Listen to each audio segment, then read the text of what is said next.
এই দেখো বন্ধুরা, আজকে একটু মটন বিরিয়ানি করেছিলাম। কেমন হয়েছে?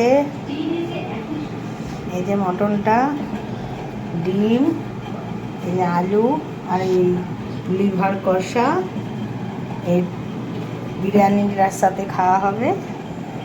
পেঁয়াজ দিয়ে দেওয়া হয়েছে।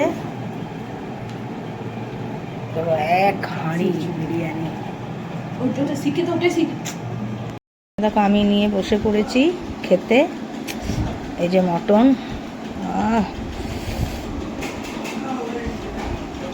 প্রচণ্ড গরম, ধোঁয়া উঠছে।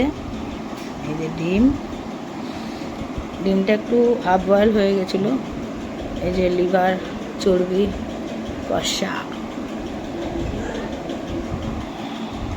কেমন হয়েছে বন্ধুরা একটু কমেন্ট করে বলো।